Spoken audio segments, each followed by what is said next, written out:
Bismillahir Rahmanir Rahim. We begin with Allah's blessed name. We praise Him and we glorify Him as He ought to be praised and glorified. And we pray for peace and for blessings on all His noble messengers, and in particular on the last of them all, the blessed Prophet Muhammad sallallahu ta'ala alayhi wasallam, as we greet you from Islamabad in Pakistan with Assalamu alaikum wa rahmatullahi wa barakatuh. Our subject today is entitled Implications for Islam of the US defeat in Afghanistan. And it is the last lecture that I will be delivering on this visit to Pakistan. We started late in March, more than 4 months ago. And we want to thank Allah subhanahu wa ta'ala who made it possible for me to visit Pakistan and to spend this long period of time here.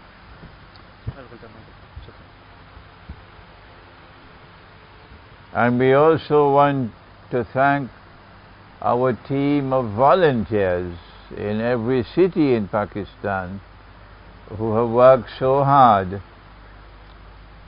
to make it possible for all this work to be done. May Allah bless them all. Ameen.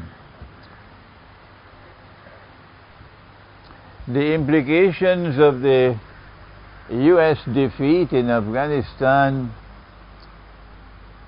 are immense. There are implications, enormous implications for India, as well as for Pakistan, as well as for Iran, as well as for China, as well as for Russia, as well as for Israel, as well as for the whole of the modern Western world. And we are on the verge now of witnessing events rapidly unfolding in Afghanistan. I never thought they would unfold so rapidly, which would make the coming weeks and the coming months enormously important for those who have the capacity to analyze the implications of what is happening in Afghanistan. Today, we are going to restrict ourselves only to the implications for Islam. I delivered a lecture 1 week or a week and a half ago in Lahore, but the recording was defective. And that is why we have to repeat the lecture today. But there are follow-up lectures I would love to deliver in which we can analyze what is happening in Afghanistan in terms of international politics. So don't ask me questions today on international politics and Afghanistan, because that is not our topic. Rather, we are focusing on the implications for Islam, and I have an intelligent audience who will not stray from the topic, despite whatever enthusiasm you have to stray. And the first implication of this event in Afghanistan, the defeat of the United States, for Islam, is enormously important. More than 75 years ago, one of the most famous historians of the modern Western world, a man of impeccable scholarly integrity, Arnold Toynbee, British historian, He wrote a book entitled Civilization on Trial. And you can get the book on the internet, you can download it if you check for it. I suggest to you, it's a good book to read. He was not just a British historian, he was a Christian. And he was a man with some Christian piety. He was also someone who was carefully observing international affairs, political affairs, and he was selected by the British Royal Society for International Studies to edit the Survey of International Affairs that they were publishing every year. I don't know whether you can find it here in Islamabad, but in Karachi, at the Institute of International Relations, there in the library, I found it. The volumes which were published for every year, 19, 20, 21, 22, 23, 24, 25, edited by Arnold Toynbee. A mine of information, scholarly information, very important. And this is what Arnold Toynbee revealed when he wrote Civilization on Trial. He said of modern Western civilization that it had come to the world to replace all previous civilizations. That history had reached it has completed, and there's nothing more to come. That all previous civilizations, including the civilization of Islam, are now obsolete and moribund and belong to the museums of history. And the world will witness nothing more from now on than the ascendancy of modern Western civilization. Well, look at that. But Afghanistan has just delivered, or is now delivering, a spectacular repudiation of that thesis of the modern West, that Islam is a spent force. Rather, Afghanistan has delivered the evidence that Islam is still alive. Not only that, but Islam has the capacity to resist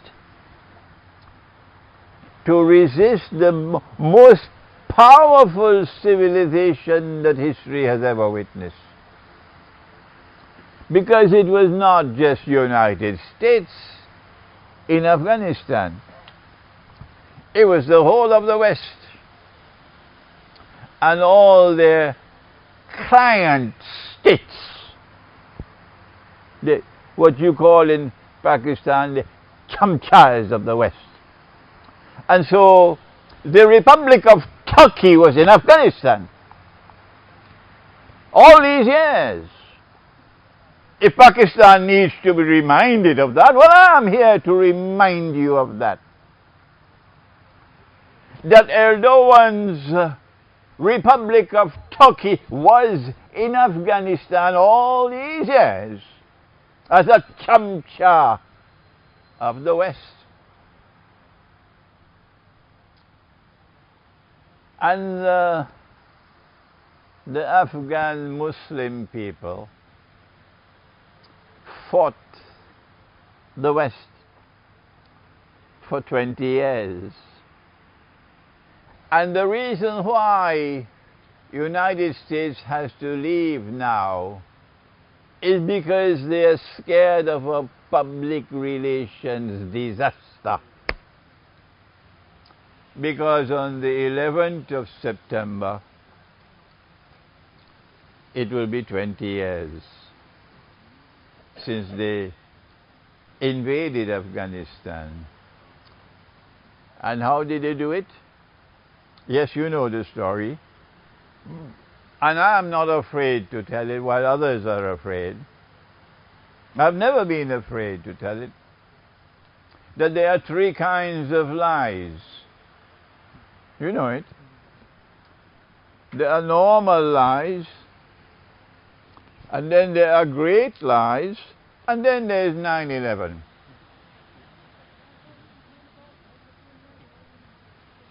So they invaded Afghanistan with a mountain of a lie in order to be able to pursue a political agenda. And 20 years later, they have to withdraw in failure. And so a message is being sent all around the world. And my voice here from Islamabad in Pakistan is just one little voice added to the chorus now. That Islam is still alive. And Islam is not a spent force. And Islam can take on the modern West and defeat it. In what sense has the United States been defeated in Afghanistan? In the same sense that they were defeated in Vietnam. Namely, they could not achieve their objectives. That was the defeat. And if Islam can fight the United States and all of the West in Afghanistan, then what is the promise that seems to be apparent now? The promise of what is to come.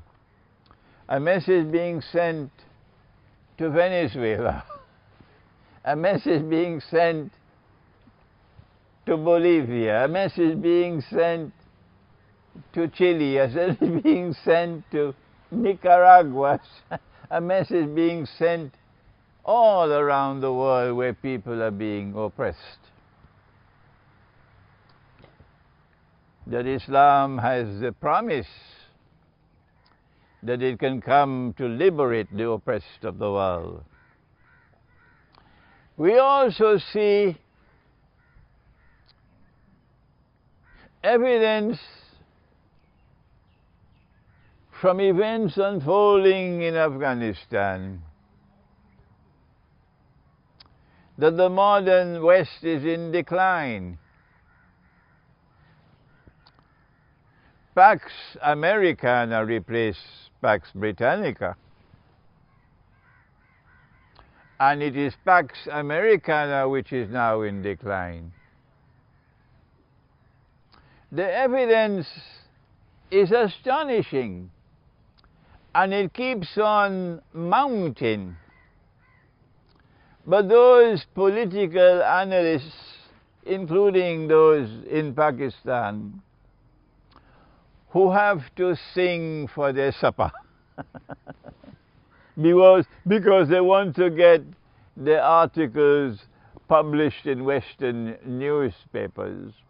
So they have to, like Vidya Naipaul, they have to write to please the West. They have to cook the food for the taste of the West. They are not able to say what I am saying. That the evidence is mounting that the modern West is in decline. The United States, for the last 200 years, has been intervening militarily with gunboat diplomacy in nearly every single Central American and South American country, willy-nilly to change governments, invading them, overthrowing governments for the last 200 years. And now, what has happened? That Venezuela has put a stop to it.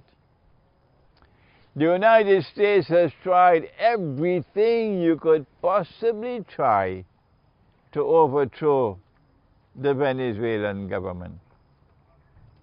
Hugo Chavez slapped them on their faces until they got rid of him.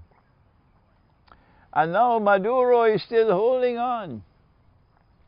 Why can the United States not bring about regime change in its backyard in Venezuela? Why? That for all of these years you have this embarrassing spectacle of the United States circling Venezuela but unable to attack it. What has happened to the lion? Has he lost his teeth? The United States imposed a quarantine on Venezuela that they couldn't get oil because their oil refineries are not working. They didn't have the spare parts. And the Venezuelans were desperately in need of oil. Pakistan, of course, couldn't do it. But Iran did it. Pakistan does not have that profile at all that Iran has. And don't come to me with your criticisms of Shia sectarianism. I'm talking politics now.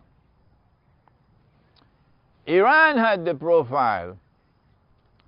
And Iran defied the West and sent 5 tankers filled with oil to Venezuela.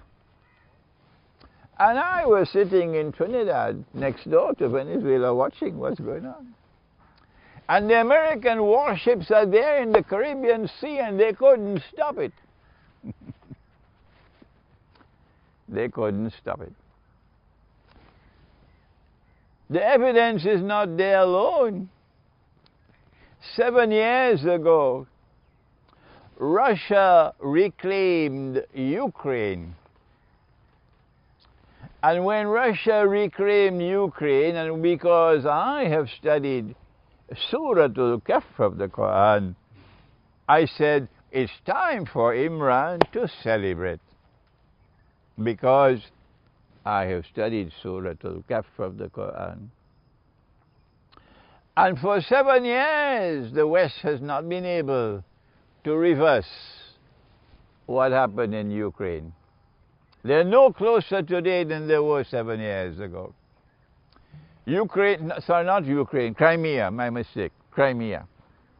Crimea is firmly in the hands of Russia. And once you control Crimea, you control the whole of the Black Sea. The evidence of the decline of the West is mounting. It was there spectacularly on display in Syria when they manufactured in their own factories, they manufactured ISIS,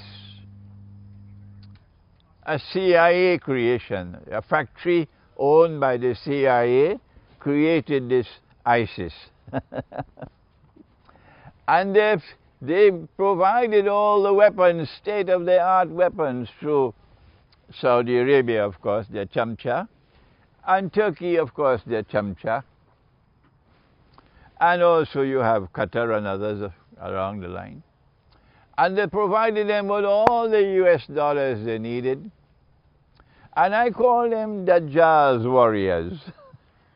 And they hate me, oh yes, they hate me. And they went to work. And they killed and they slaughtered innocent people. And today the same people who did that and have no remorse, have no regrets, are saying, look at what Taliban is doing. I don't use the word Taliban. You never heard me using the word. It's the first time I'm using the word Taliban.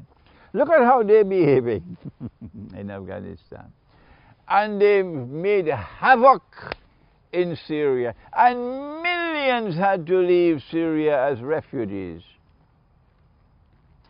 And then what happened? They were defeated. They were halted in their tracks. The West is in decline. And now, in addition to Venezuela, in addition to Crimea, in addition to Syria, Afghanistan. And so, when the United States finally jumps out of the frying pan in Afghanistan, in Kabul, as they jumped out of Saigon many years ago, the evidence, I am saying one more time, is mounting for those who have the capacity to see and understand and the integrity to realize that the civilization which has been ruling the world for 300 years is now in decline. But there is for us more from the world of Islam, that they can no longer say we belong to the museums of history.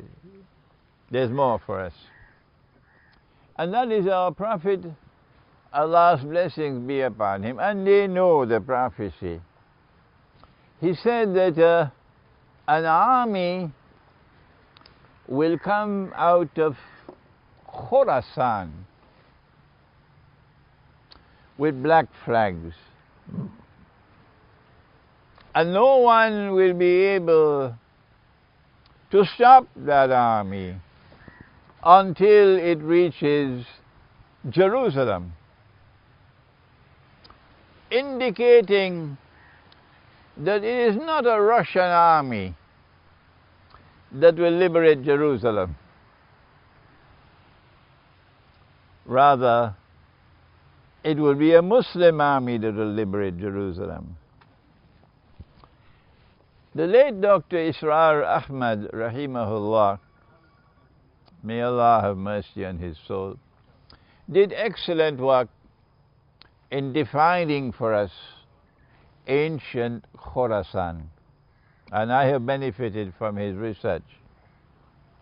And what he said was that ancient Khorasan comprised of the northwest of Pakistan, what you call KPK, the whole of Afghanistan, the east of Iran, and the north of Afghanistan. That whole area is ancient Khorasan. And when the Prophet said, alayhi salatu wasalam, that an army will come from Khorasan, and no one will be able to stop it until it reaches Jerusalem. Answer, Afghanistan is the heart of Khorasan. And if the Islamic resistance in Afghanistan has been successful in resisting American occupation of the country to such an extent that the United States is now withdrawing, the evidence can no longer be disputed that what is now happening is validating the prophecy of Prophet Muhammad alayhi salatu wasalam. It is a validation. And if that is so, then all of mankind should now be paying attention to what is happening in Afghanistan and in the world of Islam. Because history is not moving in a haphazard way, helter-skelter. Rather, history is moving in a particular direction towards a particular culmination or end. And the Messiah is located at the very heart of the movement of history. And the Messiah is connected with Jerusalem. And so history is ending with Islam playing a spectacular role. I should not have to repeat what I have just said. I'm speaking slowly so you can understand. It can sink in. But our Prophet said, Sallallahu ta'ala alayhi wasallam, it's time for me now to look inside. I've been looking outside. And I've been sending a message from Islamabad to Caracas. I'll be sending a message from Islamabad to Caracas, to Bolivia, to Nicaragua, to the oppressed of the world who are struggling. But having done that, now let's look inside. Our Prophet said, Allah's blessings be upon him, he said, my ummah, means my community, is like the rain. I do not know which shower is better, the first or the last. I came to Pakistan 4 months ago, and I astonished Pakistan when I said that I am 82 years of age by the moon and almost 80 by the sun.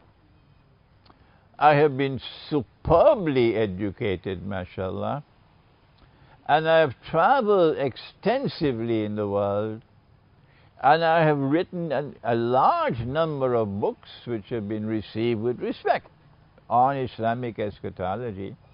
And so I do have some credentials to speak. And largely due to the internet, we now have a very large number of people who are listening to me. And I said that I don't see the last shower of rain coming from the Arab world. This is not to say that I am speaking condescendingly of the Arabs. Nor do I see it coming from Turkey, where the brainwashing is to such an extent, they don't care that Turkey is a member of NATO. It's peripherally important. But Afghanistan said, and I want to begin my praise for Afghanistan now, whether they like it or they don't, that Afghanistan said to Turkey, when NATO leaves, you leave as well. Meaning, after NATO has left, if you are still here, you're in trouble. We take care of you. That is lovely. That's music in my ears. That Afghanistan is not asleep. So for the critics of Afghanistan, take that and chew it for a while.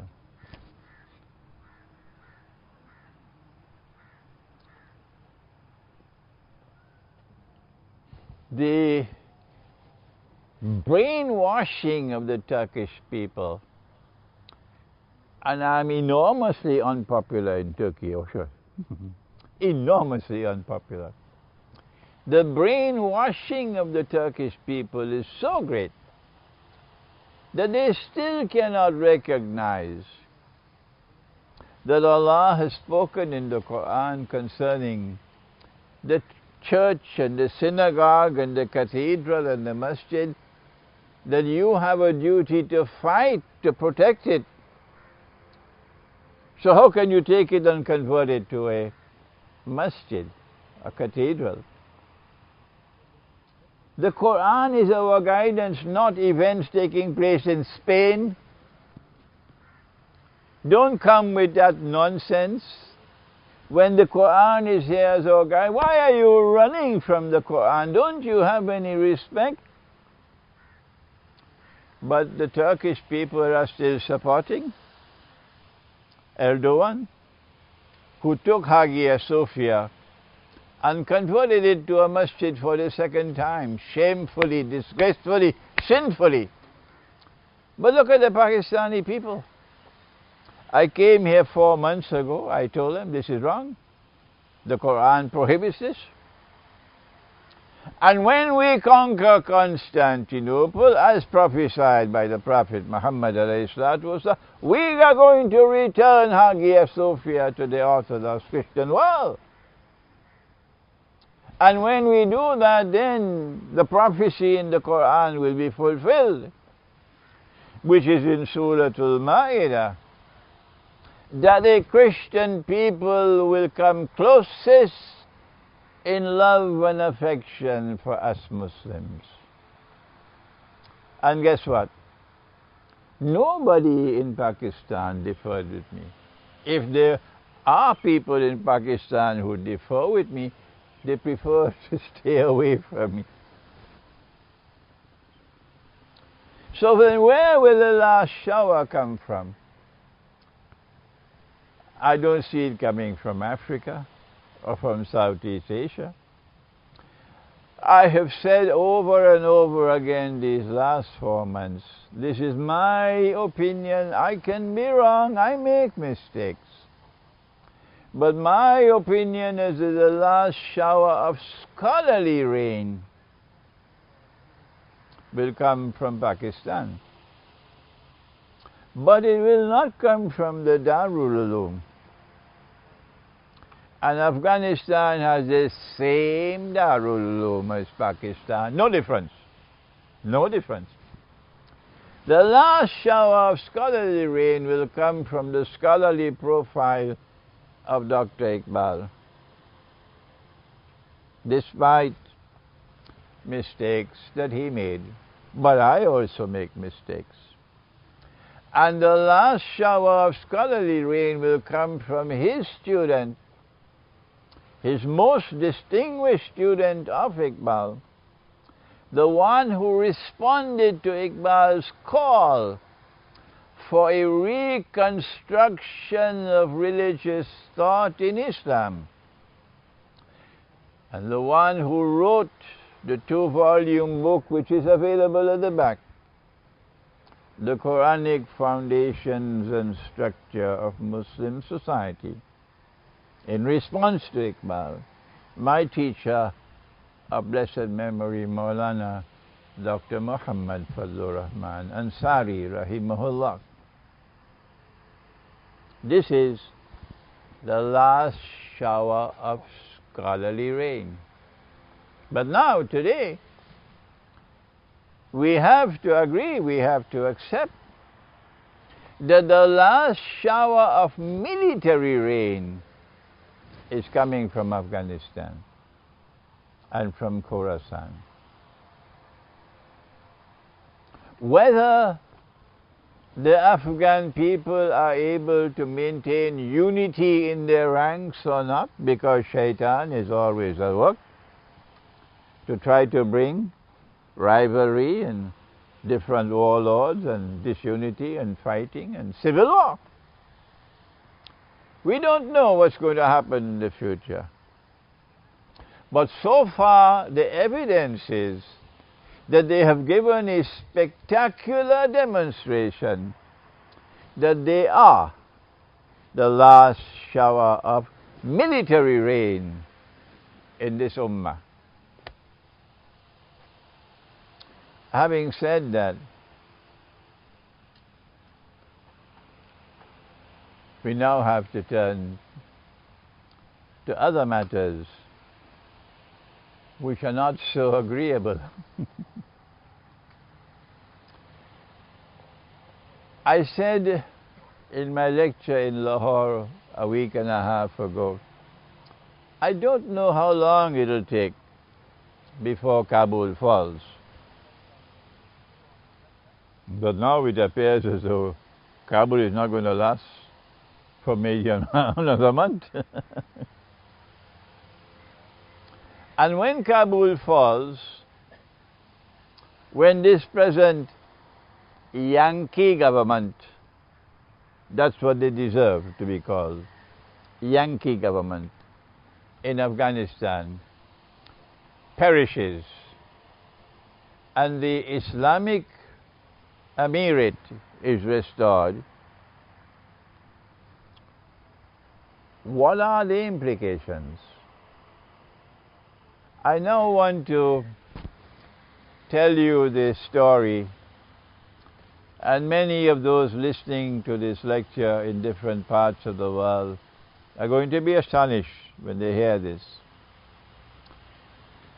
That when there was the Islamic Emirate in Afghanistan for about 5 years, I think 1996 to 2001 perhaps, and Mullah Umar was the head of the government,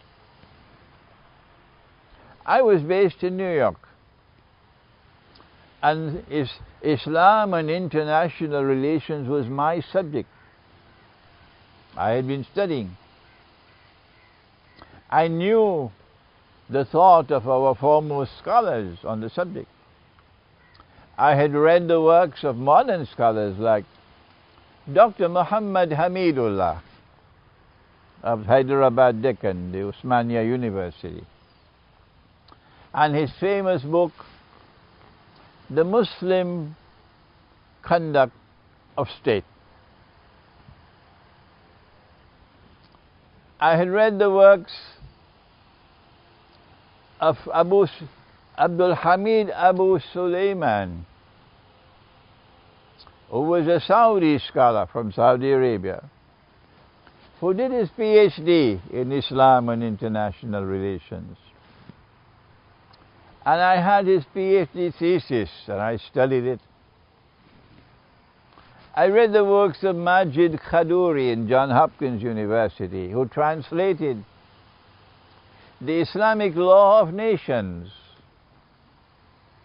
of Shaybani.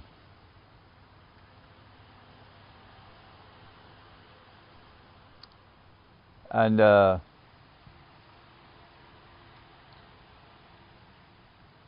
I had been researching Islam and international relations for a long time.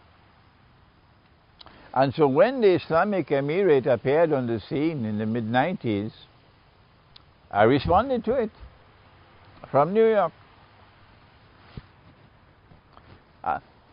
Afghanistan had an ambassador in New York at that time. And he was a very learned man, a very cultured man, refined man. And I was very happy to be in his company. And he had a liking for me. We became friends, the ambassador. And while I was commenting on the Islamic Emirate, as to whether or not it qualified as a Khilafah state,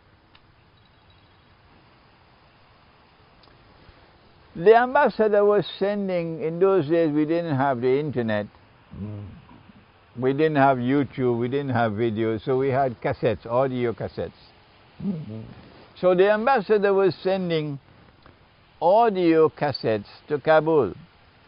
I don't know if he's still alive. He may even listen to this lecture. I can't even remember his name now.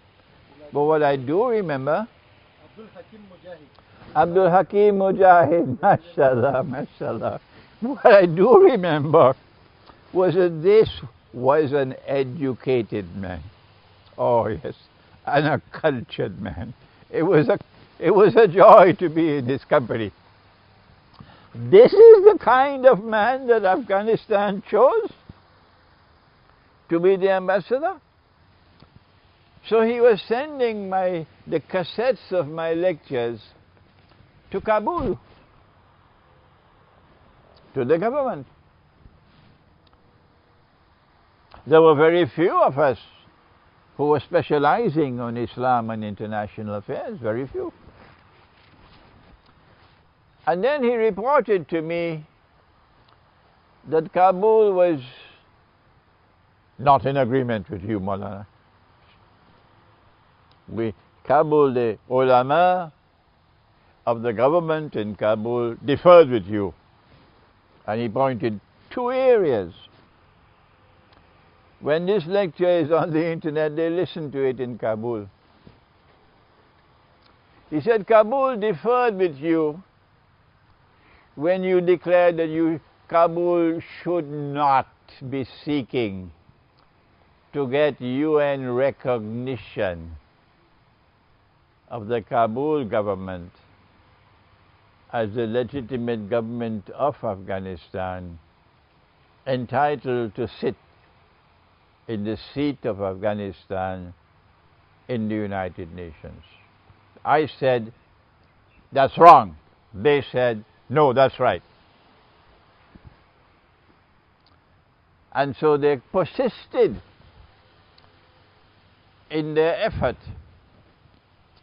to get the United Nations to recognize them as the legitimate government of Afghanistan, entitled to sit in the Afghan seat in the UN. I hope they have learnt their lesson now after 25 years, because they were wrong and they were misguided at that time, because the scholars had a Darul Uloom education. That's why. I don't want to be speaking disrespectfully of the Darul Uloom. But what can I do? I have to point out that the education is deficient. It is inadequate. They are not given the knowledge that they need in the Darul Uloom for the conduct of a modern state. How do you establish the Khilafah state in the modern age? The second thing the ambassador said to me was that I had said that the Afghan paper money, they call it the Afghan, in Pakistan it's called the rupee. I said that the Afghan is bogus, it's fraudulent, it's haram. They said no. Mufti said no. The muftis of Afghanistan, like the muftis of Pakistan, differed with me. Meaning, your mufti Azam, is still of the view that your paper money is halal. I don't know what to do to contain my anger with this rubbish. My language now is harsh, but I have the right to be harsh in my language, because our people are suffering. If you want to establish a Khilafah state, then I'm going to look at your economy. And I'll tell you very quickly whether you're a Khilafah state or you're bogus. So the ambassador said, Kabul differs with you. Kabul believes that the paper money is halal. 25 years have passed, and I don't know. I don't even know if the ambassador is still alive. I'd love to meet with him. But I don't know whether Kabul has learned any lessons since then. And so when this Yankee government falls, which seems inevitable, and the Islamic Emirate is restored, the easy part is now finished, fighting the Americans. That was the easy part. And the difficult part now begins. And that is how to establish an authentic Khilafah state in the modern age. And I have to share with you my conviction that your Darul Uloom education cannot prepare you to do that work. So do not be surprised if you see the Islamic Emirate in Afghanistan faltering and making mistake after mistake. Don't be surprised. I don't wish this at all. I wish them success, but there is no substitute for knowledge. And the last shower of scholarly rain is not coming in Afghanistan, because all that Afghanistan has is the Darul Uloom. And the Darul Uloom of Afghanistan is no different from the Darul Uloom of Pakistan. If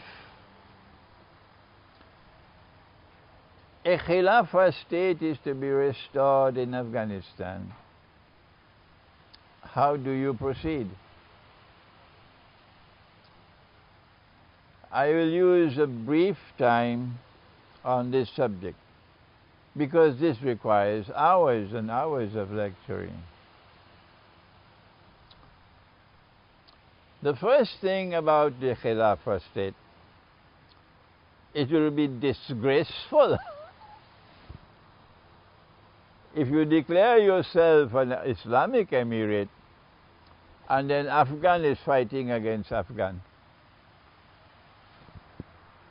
And you have all different kinds of groups splintering and civil war amongst them.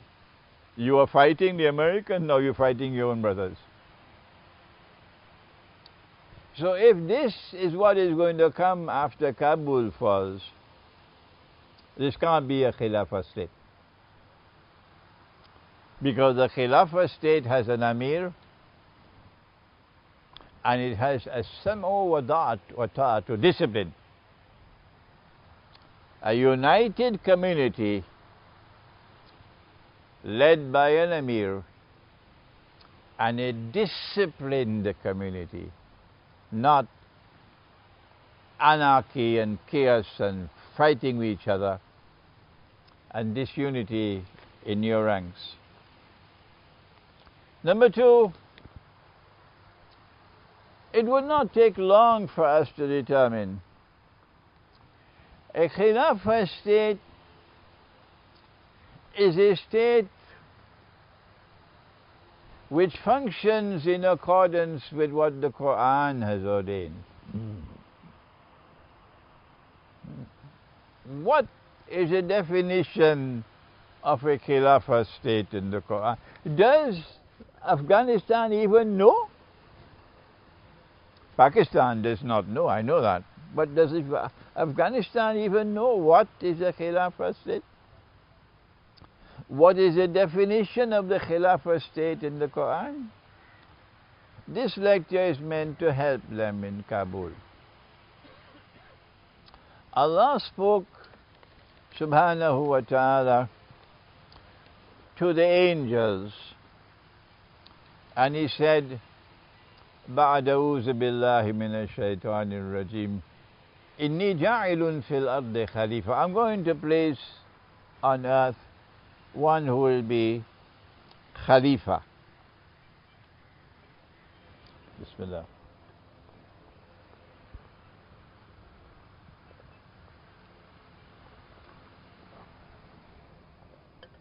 So who is the Khalifa? And when will he come? Is it Adam alayhi salam? But he didn't create any state. No. Go to the Quran. Let the Quran answer that question. And Allah speaks in the Quran and He addresses Nabi Dawood alayhi salam, the Prophet David. And He says to him, Ya Dawood, O David, Inna ja'alnaka khalifatan fil ard. We are hereby appointing you as Khalifa on earth. فَحْكُمْ بَيْنَ النَّاسِ بِالْحَقِّ. You have the substance of the Khilafah state, and you have the form of the Khilafah state. The substance of the Khilafah state is located here, and the form of the Khilafah state is located in the Sharia, which was sent to a particular ummah. So the Khilafah state that Nabi Isa alayhi salam, Jesus, will establish, the holy state for my Christian brothers in Russia who will be listening to this lecture. The holy state that Nabi Isa alayhi salam, Jesus, will establish in Jerusalem when he comes, would have the same substance as the holy state or the Khilafah state established by Imam al-Mahdi. The substance would be the same, but the form would differ. So there is a form of the holy state established by Nabi Dawood alayhi salam, a second form established by Nabi Muhammad alayhi salatu wasalam, and a third one established when Nabi Isa or Jesus returned. But we are now not concerned with the form, we're concerned with the substance. And Allah says that the substance of the Khilafah state, فَحْكُمْ بَيْنَ النَّاسِ بِالْحَقِّ, that you must establish government, you must establish law, you must rule on the basis of truth. And for this ummah, truth comes from the Quran. For that ummah, truth comes from the Torah and the Gospel, until Nabi Isa alayhi salam returns, and then he will teach them the Quran as well. And so can you establish a Khilafah state in Afghanistan without the Quran? Answer me! You cannot establish a Khilafah state in Afghanistan without the Quran. Do you know how to study the Quran? Does the Darul Uloom even know how to study the Quran? Listen to what Allah says in the Quran. I'm taking my time today because I want these words to reach them. And I'm speaking slowly so you can translate it to Pashto and to Farsi for them. I'm speaking slowly. Allah says in the Quran that He has sent down this book. He says it in Surah An-Nahl, Tibyanan likulli shay, to explain all things. Did you hear that? Sab kuch, to explain all things. Well then, one of the most mysterious things that has ever occurred in history, which has spectacularly changed the world and is constantly changing the world and is dismantling the religious way of life, is modern Western civilization. Is it possible that the Quran has no explanation of modern Western civilization? Ask the Darul Uloom. They have no answer. Neither in Pakistan nor in Afghanistan. Because they don't know how to study the Quran. I am not ill speaking, my people.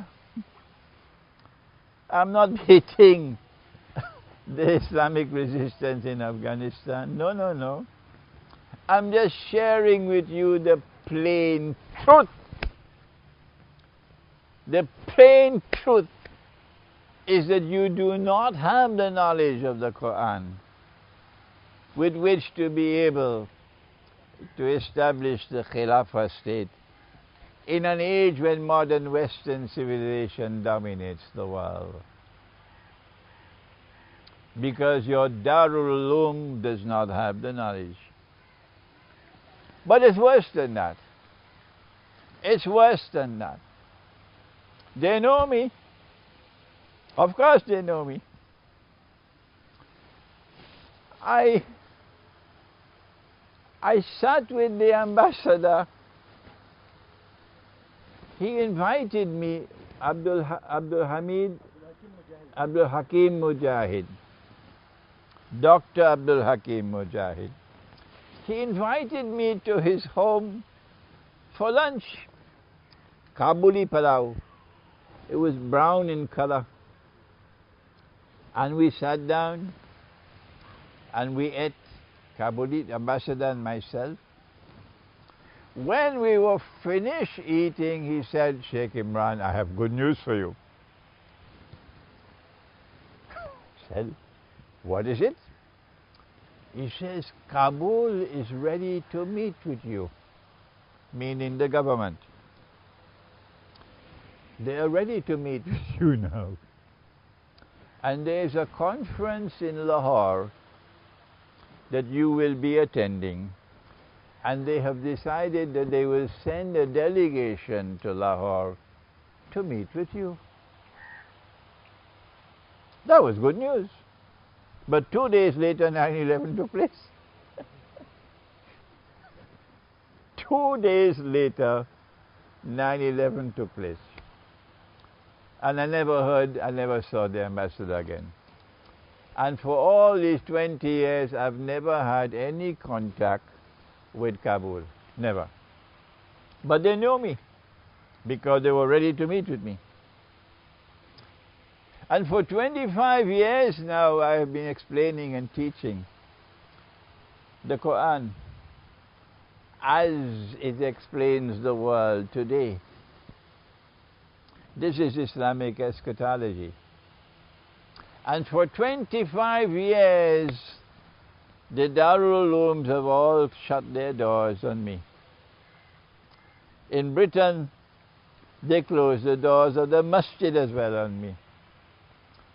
They put their heads down in the sand and bury their heads there like ostriches and pretend that the modern world, modern Western civilization does not exist. That's not the Sunnah of Nabi Muhammad alayhi salatu wasalam. The Sunnah of the Prophet alayhi salatu wasalam is that he would study carefully his strategic environment.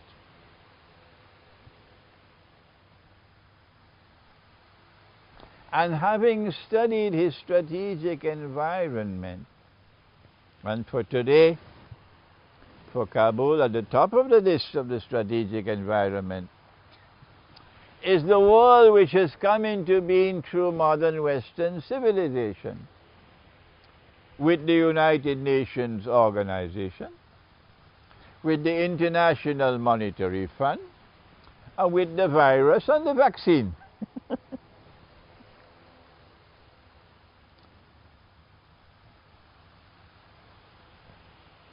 Our Prophet ﷺ would not only study the strategic environment, but he will then go on to take initiatives meant to change the strategic environment and make it more favorable for him. We don't have the time to give a lecture on that subject today, except to say that it was precisely such an initiative which led to Hudaybiyah. And when the Treaty of Hudaybiyah was concluded, Allah responded with a surah entitled Suratul Fath. And He began the surah by saying, Inna fatahna laka fathan mubina. We have ordained for you a manifest victory. Manifest victory. And so Kabul would have to study the strategic environment following the Sunnah of the Prophet ﷺ, and take initiatives in order to modify the strategic environment and make it more favorable for him. That is the Sunnah. When Kabul wakes up, and when you create a generation of scholars who are capable of turning to the Quran to deliver the substance of a Khilafah state, then Kabul will have to deliver to the world, spectacularly so. And the diplomats in Islamabad, in the foreign ministry, will be left wondering, where did this come from? Kabul will give to the world, listen carefully, not just what is a Khilafah state, but what is the Islamic conception of an international order? What is the Islamic conception of an international order? What is Pax Islamica? The modern West gave us Pax Britannica and gave us Pax Americana. And Israel is now poised to deliver Pax Judaica. How does that differ from Pax Islamica? They don't teach this subject in the Darul Uloom. And I cannot today, in the limited time that we have, I can't give you a lecture today on the Islamic conception of an international order, or Pax Islamica. That will have to wait for another day. But it is a beautiful subject, the Islamic conception of an international order which emerges from the Quran. But Kabul will have to do more than that. It's not going to be easy. If you want to establish a genuine Islamic Khilafah state, because the first thing we look at to judge whether or not you are a Khilafah state is not your external relations, it's your economy. It's your economy. And if you give us a bogus economy, like the one which obtains in Pakistan, a bogus economy, an economy which produces over time slave masters and slaves.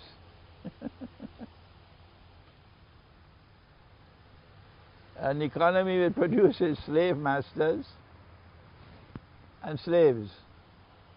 That's what Pakistan has produced over so long. And there's nothing in the horizon, nothing which is challenging it. Your muftis and your maulanas and your shuyukh and your Islamic organizations have mounted no challenge to the economy. None. They are busy either eating biryani and going home and sleep, or picking up boxing gloves for their tamasha. Deobandi, Brelvi, this, that, the other. You know, Ayub Khan wrote the book in the 1950s, Friends Not Masters. He was sending a message to the West that we are prepared to be friends with you, but we're not going to be your slaves. But the Latin American diplomat, Juan Domingo Alvarado, he wrote a more beautiful book. The title of his book was Sharks and Sardines.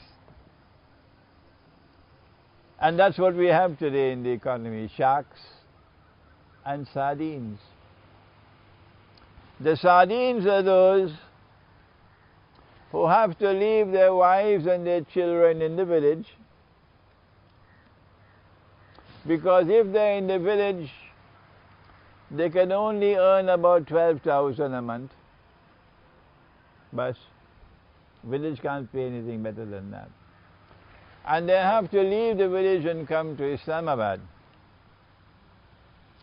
And when they come to Islamabad, then because Islamabad doesn't have knowledge, because no one is teaching Islamabad, so they have no knowledge. So they believe that the market wage is a valid wage. And if the market says that the wage for the cook, Khansama, is 15,000 or 18,000, and the wage for the chowkidar or the security guard is 16,000, and the wage for the gardener is 15,000, and we pay the market wage, and we can go home and sleep. We can go in the masjid, perform our salat. We are good Muslims. We are paying the market wage. Well, I have a message for you, Afghanistan. Pakistan has failed, and failed miserably. And there's nothing in the horizon to see that we can see that there is any hope for Pakistan to change their economy. But we will judge you in Afghanistan based on your economy. Based on your economy. If you're paying that man that wage, and his wife and children have to remain in the village, and he doesn't have the means to even go back every weekend, so he'll go back once every few months and see. So the children, they don't have papa. Every night the children are going to sleep and they don't have papa.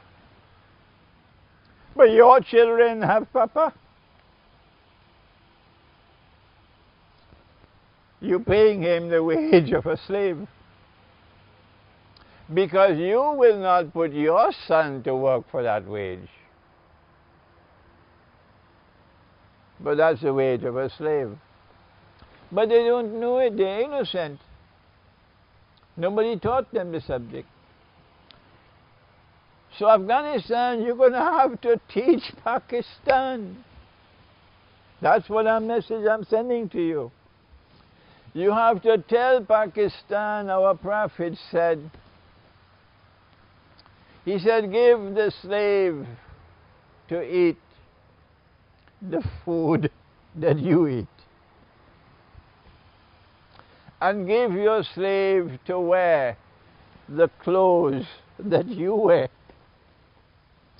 And mashallah, there are Pakistanis who are very kind to their servants and treat them very nicely, alhamdulillah. I just got the news. I spent the night in Nowshera, beautiful city, green and nice. And I learned that the man who is employing the chowkidar, he built a house for him so that his wife and children can come, so the children will have papa. So this is Pakistan.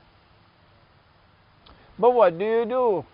Give your slave to eat the food that you eat, and give him to wear the clothes that you wear.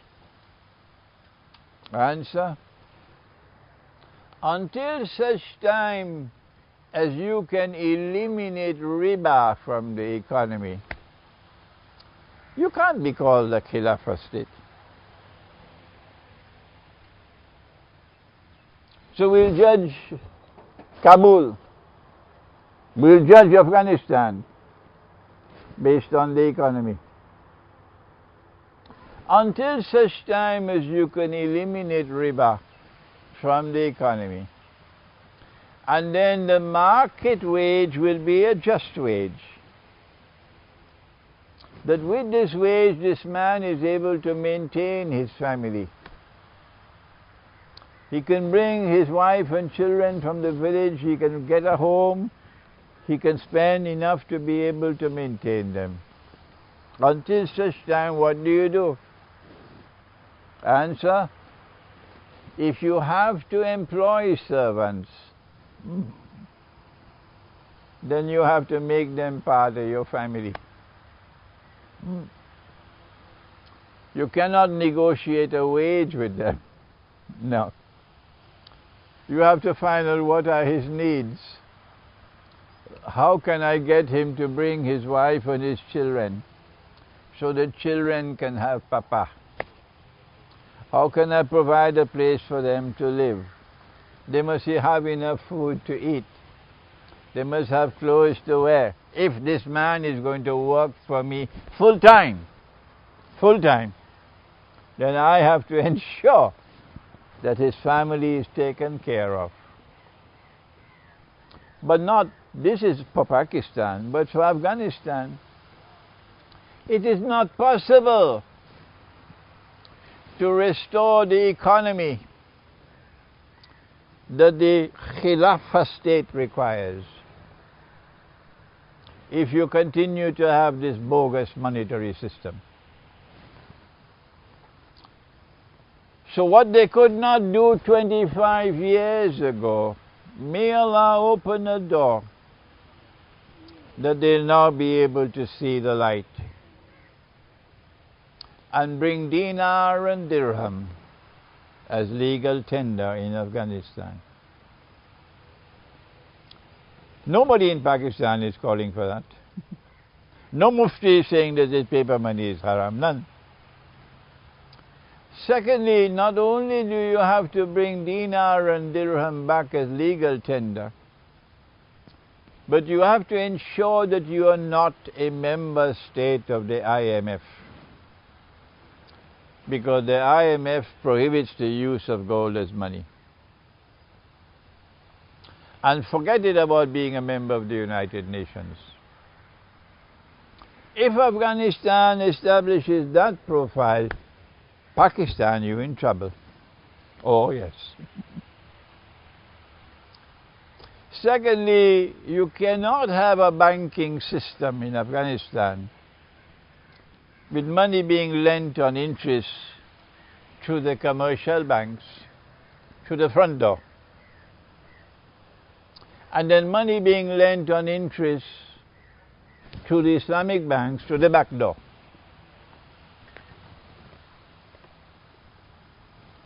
The banking system has to go. And those who have money and want to invest, instead of lending it on interest, must do like all others and come in the market and invest. When I come back, inshallah, if Allah allows me to come back, I will teach the subject of riba, which is fundamental for successfully establishing a Khilafah state. As of today, the Darul Uloom has failed. The Darul Uloom has failed, and failed miserably, in teaching the subject of riba. Whereas riba of the modern age has come from Dajjal and is meant to enslave you. So if there is to be a Khilafah state in Afghanistan, tell them we're going to be looking at your economy. And as of now, you don't have the knowledge to deal with the economy in the modern world. You don't have that knowledge. You need to be humble and learn from others. Pakistan, the elite, they don't want to learn. They don't want to learn. But the students, the university students, mashallah, they are hungry for knowledge in Pakistan. So I'm confident that we'll have a new generation of scholars in Pakistan tomorrow.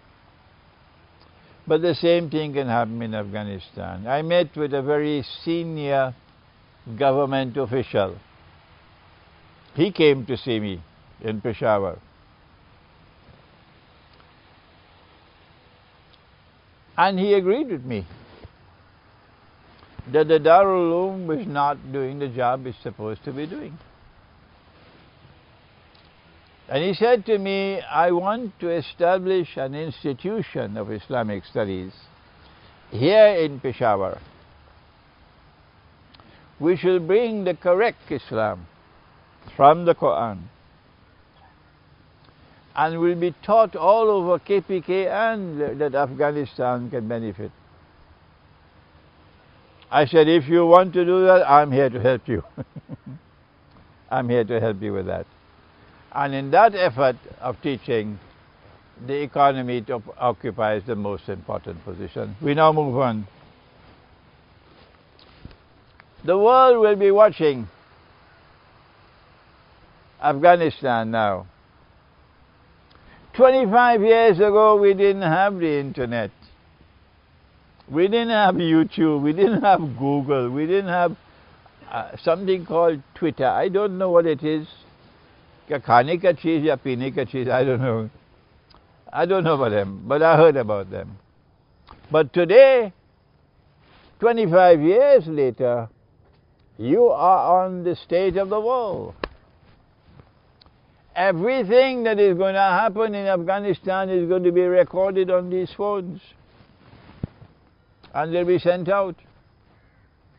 And they'll be broadcast all over the world. And you're going to face a public relations disaster if you make mistakes. So this is my warning to you. Nabi Muhammad alayhi salatu wasalam, I want you to tell me whether this is possible in KPK and Afghanistan. Hear it, eh? And then tell me, ye mumkin hai ya nahi? Nabi Muhammad alayhi salatu wasalam had a young wife. Her name was Aisha, radiyallahu ta'ala. And they used to run races with each other. And sometimes he would beat her, sometimes she would beat him.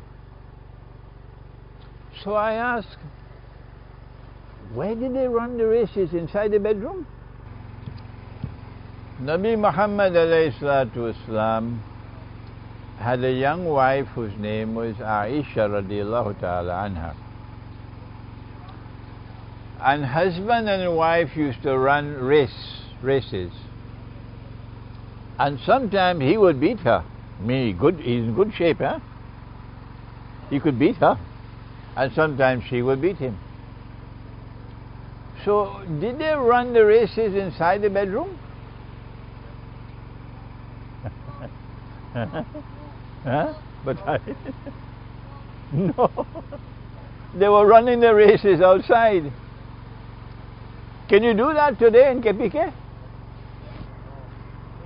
Can you do that today in Afghanistan? But can you do it today? No. This is Islam that the world should see. That is not Islam. The Prophet said, prepare yourself for this one. This is Sahih Muslim. He said, when woman makes sajda, meaning in the masjid, not in their homes. When women make sajda, they must remain in sajda longer than the men. Did you ever hear this? Kabhi suna aapne? Never. They never heard it.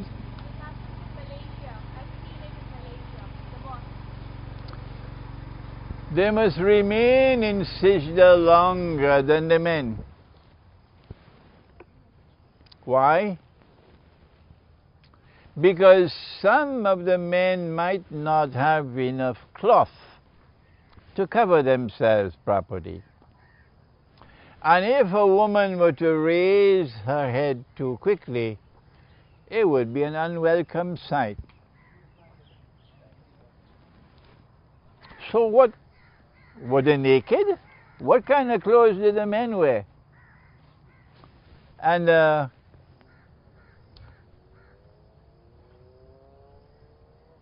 women were in the masjid?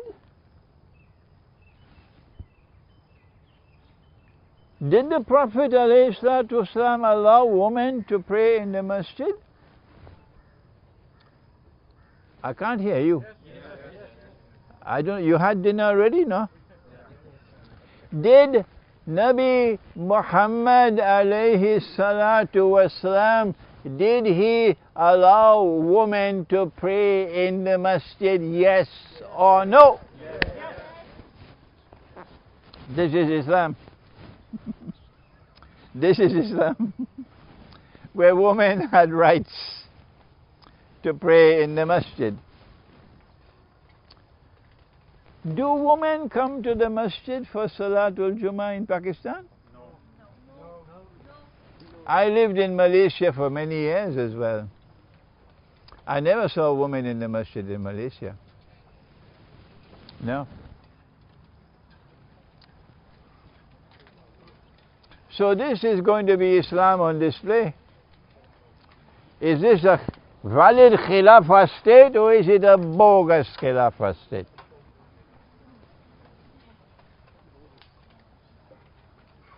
Where women are not allowed in the masjid. He said when the women, the clothing now for the men is that you have two pieces of clothing as a man. Two pieces. The lower portion has to be tailored in such a way you could jump on a donkey, you could ride a horse, you could ride a camel. So it's like this shalwar, perfect shalwar. And it has to be baggy. If it's tight and you go on the horse, it'll tear. So you have the perfect shalwar here. But in addition to the lower garment, you have to have an upper garment. And the upper garment has to be long enough that when you go down in sajda, you will not present an indecent spectacle to those behind you. Because if you do that, not because of a shortage of cloth, but because you want to follow the West, then I have a surprise for you. Allah will take your salat and throw it back in your face.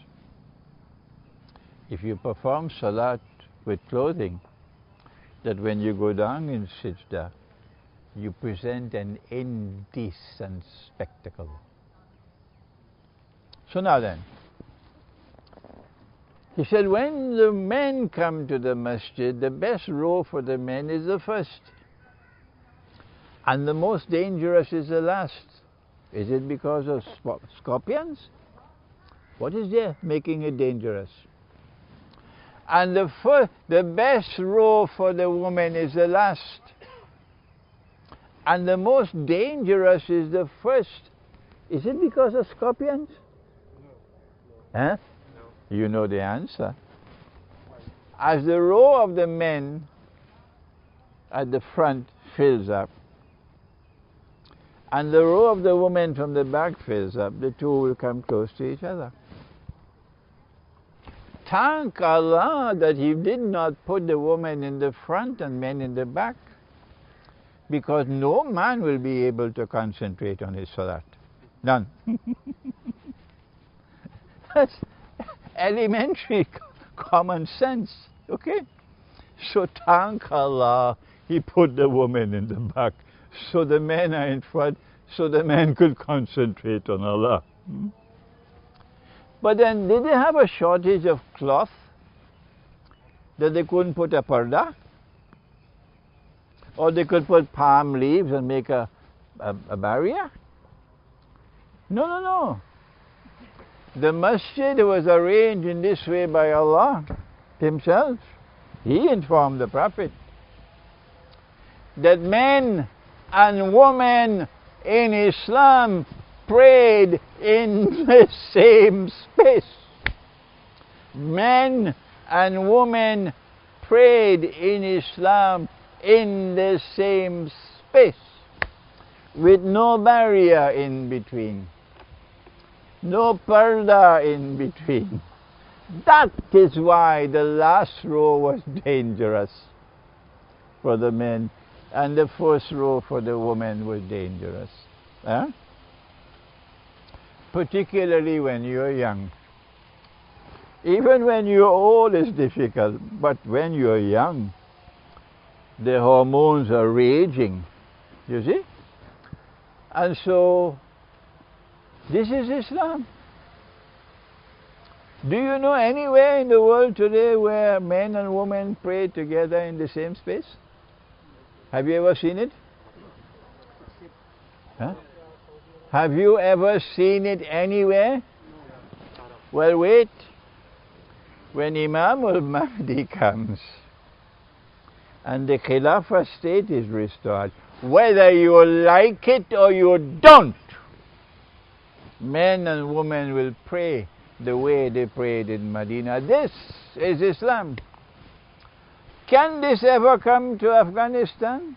All I am doing is sending a message.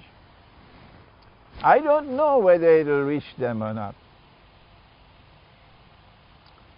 Nabi Muhammad alayhi salatu wasalam is coming back to Medina and he's riding a camel. And the sun is very hot. And there is this woman walking on the road. So he stopped his camel and he offered her a ride. If she accepts it, she'll be sitting behind him on the camel. If she's unbalanced, she'll have to hold his back. She said, I long to accept the invitation, but my husband is a jealous man, so I had to decline. So my question is, can you do that in KPK? Can you do that in Afghanistan? Huh? Can you stop your horse or your camel and give a woman a ride? She's a stranger. This is Islam. This is Islam. So will this be a valid Khilafah state or a bogus Khilafah state? Nabi Muhammad alayhi salatu wasalam went to the home of a companion, and while he was there, he felt lice in his head. In those days, you know, the men had more hair. I'm trying to grow mine a little bit now. In KPK, I see men like the Prophet used to have long hair. You know what she did? The wife of the companion? She put him to sit down.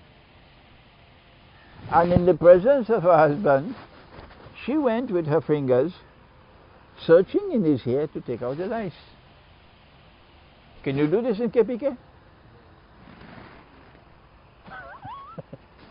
Can you do this in Afghanistan? No. This is Islam. This is Islam. So will this be a valid Khilafah state or a bogus Khilafah state? I've taken a lot of your time today, I know it. But I've not exhausted the subject. What I have done is to show, number one, that our sons in Afghanistan, our brothers in Afghanistan, have delivered to the world a spectacular demonstration of evidence that Islam is not in a museum. It is not a spent force. That Islam is not only still alive, but it has the capacity to resist the most powerful civilization in the world, and that's bad news for Israel. What I've done today is to show compelling evidence that modern Western civilization is in decline, that Pax Americana is in decline. I showed you evidence from Venezuela, I showed you Crimea, I showed you Syria, and then I went to Afghanistan. I then turned to say to you that what is happening in Afghanistan is validating the prophecy of Prophet Muhammad ﷺ, that a Muslim army is destined to come out of Afghanistan, of Khorasan, and no one will be able to stop it until it reaches Jerusalem. I then went on to tell you about my own relationship with the Islamic Emirate of Afghanistan 25 years ago when I was in New York. And I was specializing in Islam and international relations. After that I went to eschatology, and since then it had been eschatology, but at that time it was Islam and international relations. And how the Islamic Emirate in Afghanistan differed with me on two very important issues pertaining to how should a Khilafah state function. Number one was membership in the United Nations, and hence membership in the International Monetary Fund, and therefore membership in the, you remember, World Health Organization, virus, vaccine. Huh? Every order they give, you got to obey. You know, if governments were to vanish, there'd be no virus. And there'd be no vaccine. It's only because of governments. It's only because of governments that the virus exists and the vaccine exists, really. And of course, there is a possibility that they are manufacturing in laboratories, and therefore they can bring out more and more dangerous viruses. I then went on to point out how the Darul Uloom at that time could not produce the scholarship to guide Kabul properly, and Kabul made mistakes. And we don't know whether in 25 years the Darul Uloom has been able to produce better scholars in Afghanistan. That there's a different thinking now, that the scholarship now that was not there 25 years ago. And then we ended by pointing out that without that scholarship you cannot establish a Khilafah state. So your Emirate will not qualify as a Khilafah state. We spoke about the role of the Quran and truth. We spoke about the substance of the Khilafah state and the form. differing because of Sharia, but the substance is the Quran. And if you don't have even the methodology for study the Quran, how can you derive from the Quran that which should explain the reality of the world today? And the Darul Uloom has failed. We spoke about the last shower of rain. And we say, while the last shower of military rain is coming from there, the last shower of scholarly rain is not coming from there. It's coming from here, from the young ones in Pakistan. And so Afghanistan will have to learn. Afghanistan will have to humble itself and seek knowledge. And if you do not seek knowledge, if you remain with the arrogance of the Darul Uloom, that we have all the knowledge, we don't need to learn from you, then the warning was, this is not 25 years ago. Today everybody have a smartphone we can take photographs. And every single mistake that you make, once your emirate is established, will be broadcast all over the world. And you will become the laughing stock of all of mankind. And I proceeded to show where you're going to have your great trials, namely, number one, your conception of an international order, but more importantly, your economy. And finally, your fidelity to the Sunnah of the Prophet, alayhi salatu wasalam. And in this respect, I mentioned many things about women, that this is Islam and you don't have Islam. We pray that Allah might guide our brothers. I've made no comments on Taliban. I've never mentioned the name Taliban. So don't send me any emails directing me attention, this, that, and the other. The micro-analysis of what is happening in Afghanistan is not my business. I am not a scholar of that. You have scholars in Pakistan who are capable of doing that better than me. I am not a scholar of micro-analysis of what is happening in Pakistan. It's not my business.